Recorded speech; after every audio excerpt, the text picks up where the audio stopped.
So, hugasan na po natin mga kaguro yung ating ano po, talbos, kamote at saka kalamansi. Opo, kalamansi. Hugasan din po natin yung sili at saka yung ating alugbati. So, panuhan lang po natin ng tubig mga kaguro.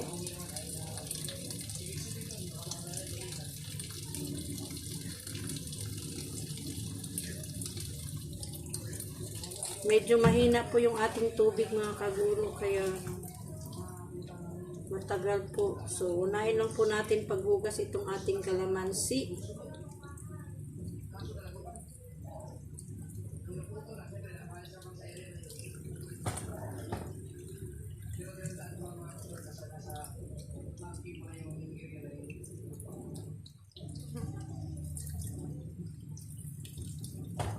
May nakapasok pong langaw dito mga kaguro. Kahit nakasara lagi yung ating pinto. Minsan po kasi pumapasok si Tantan ilang beses kaya nakakalusot yung langaw. Nakapasok po mga kaguro.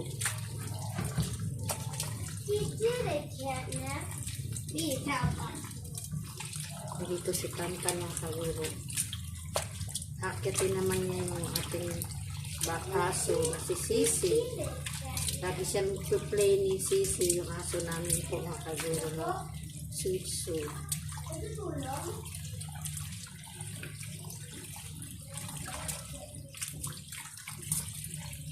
So, buhusan natin. Hugasan pa natin ulit.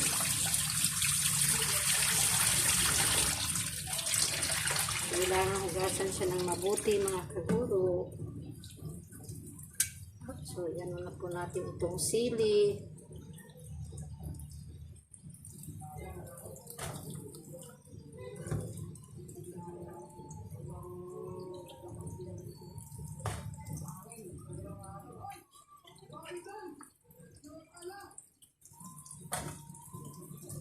Sama na po sa ilalim yung ibang sili mga kaguro ito. Saka yung kalamansi, kulang ng 2. Nasa ilalim ata ng talbos. Hanapin natin mga kaguro. Yung kalamansi. Nawala yung 2 kalamansi mga kaguro kasi 7 to eh. Takpan lang siguro sa mga dahon ng talbos.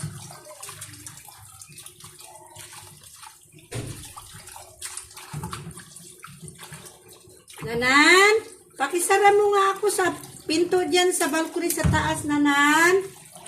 Tan. Nandun sa taas si Tantan mga kaguro. Nakabukas pa yung ating pinto sa itaas. Kaya pinakasara natin. Nanan, pakisara po yung pinto dyan. Pakisara yung pinto dyan. Pakisara. Nak, pakisara nga pinto dyan, nak. Lamok.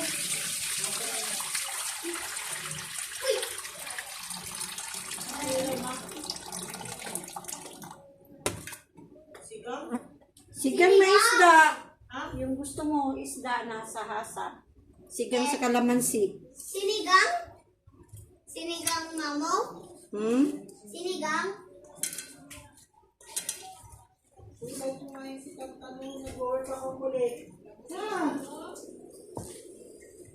Ayan na si Lala. Lala. Si Tanta nanggugulo daw ni Tunungnong niya. Nag-work.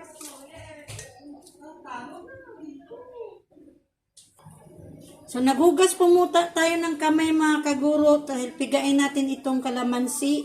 Kukunin natin yung katas mga kaguro. O, hello mga kaguro daw. Ayan si Tantan. O, dali. Hello mga guro. O, ano sabihin mo? Gabi na. Magandang gabi po mga guro. Tumingin sa kanila. Magandang gabi po mga guro. Ginebra Labis po. Please subscribe. Please subscribe. Thank you, Tantan. I love you. Oy, I love you daw. I love you daw si Mamo. Mamo niya. Ayan po. Nag-I love you mo po. Pinipiga natin mga kaguro yung kalamansi. Tapos kukunin po natin mamaya yung mga buto. Ma! Po, no ma? Si Mamo! Kita na... Kila ko na mali, baba. Ouchie! Kila ko na mali, baba, Mamo. Kacipati na mo. Kacipati na mo. Pagbibilan kita, hindi ka na ganang kumain. Maghapunan na. Pagkatapos, Wala ako na pati kanton. ano yun, merinda yung kanina. Di pwedeng kakain ng chichirya pagkakain na ng ano, Merienda? Nang merienda ako, ng meal Mamo. kasi hindi na maganaan. Bubusog na sa chichirya at saka bad yung chichirya pag laging kumakain ng chichirya eh. So, kukuhanin na po natin mga kaguro yung kanyang buto. Ayan. Aalisin na po natin mga kaguro yung buto ng kalamansi. So, lagay lang po natin dito sa kaning baboy. Kasi mapait po itong mga kaguro pag isama natin yung buto. Pag mapait pagka manguya natin, kaya dapat alisin po natin yung buto. Yung katas lamang po ng kalamansi. Yung kanyang juice.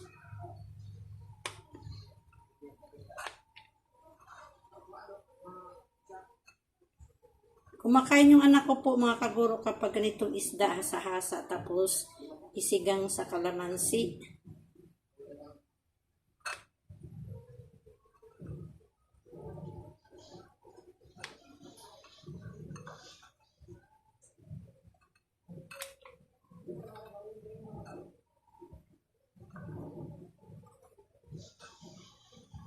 Yan. So, wala na po siyang buto. At ito mga kaguro, kumulo na po yung ating, ayan, kumulo na ang ating isda. So, ilagay na po natin mga kaguro yung sili. Yung siling mahaba po. Kunin ko lang po. So, lagay na po natin tong sili. Ayan. So, ayan lang, maya-maya po ay ilagay na rin natin ang ating talbos kamote at saka alugbati po mga kaguro. Lagay na natin yung talbos at saka alugbati mga kaguro.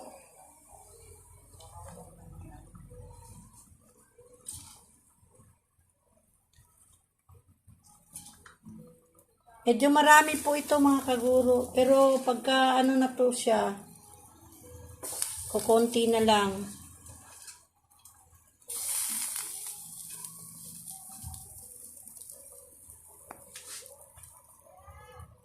Kukunin lang po natin mga kaguro yung ating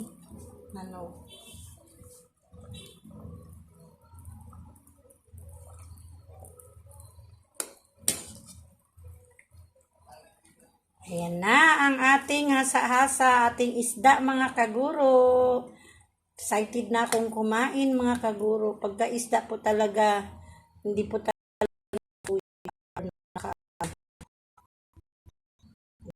tayong isda.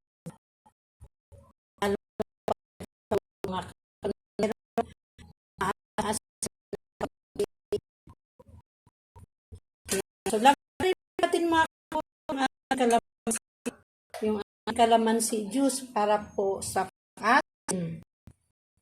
Yan.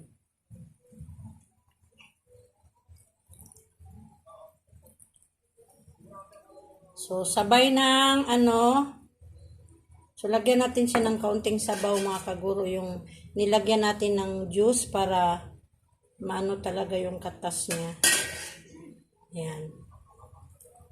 Okay. So, ilang minuto po mga kaguro sa pagkulo nito. Anuin na natin ilang minuto na maluto yung ating talbos. Hindi naman po natin talaga lutuin mabuti mga kaguro, kundi yung medyo half lang, half cook na medyo malutong-lutong pa po yung ating gulay. Kasi pagka sinobrahan mo po pagluto yung talbos ng kamote, medyo hindi rin po masarap. So, ayan. So, takpan po muna natin mga kaguro. So, ilang minuto lang ay okay na po ito mga kaguro. Pero pakuluin po muna natin bago natin tikman ang kanyang timpla. Ayan na po mga kaguro.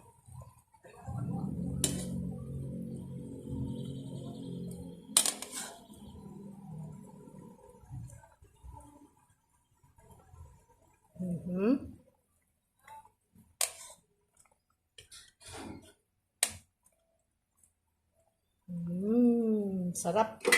Amoy ko na yung sarap mga kaguro. Lagyan natin siya ng magic sarap mga kaguro. Timplahan natin ng magic sarap. Dahil hindi po talaga mawala yung magic sarap po sa ating mga kaguro. Kahit konti meron. Ay, teka lang po mga kaguro. Hindi ganong bukas yung ating magic sarap. So, ayan. Lagyan na po natin. Okay. Ayan, pakuluin lang po natin saglit. Para matunaw po yung ating nilagay na pantimpla.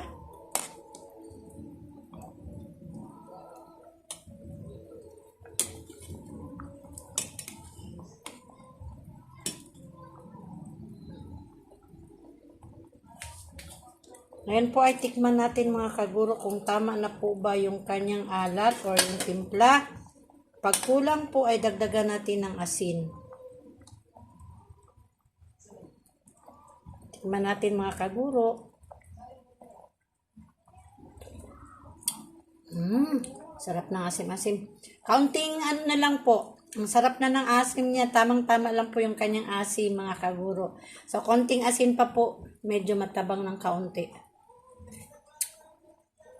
Yan. So, dagdagan lang po natin siya ng asin.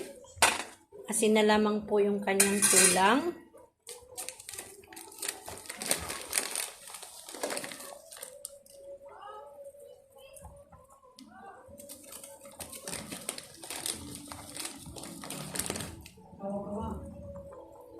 Yan, nalagyan na po natin ng asin mga kaguro. Tawag ako ni Ate Edna. Yan na ang ating isdang sigang sa kalamansi mga kaguro. Ayan na.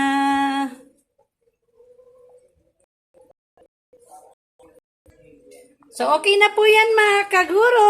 Ayan na po yung ating isdang sigang sa kalamansi. Maraming salamat po mga kaguro sa panonood. Thank you for watching. Sana po subscribe nyo po ako yung hindi pa po nakapag-subscribe. Please click the button mo po mga kaguro sa subscribe. And pakishare po and like sa aking mga vlog. Thank you so much. Geneva Labis po. I love you all and God bless. Bye-bye po mga kaguro.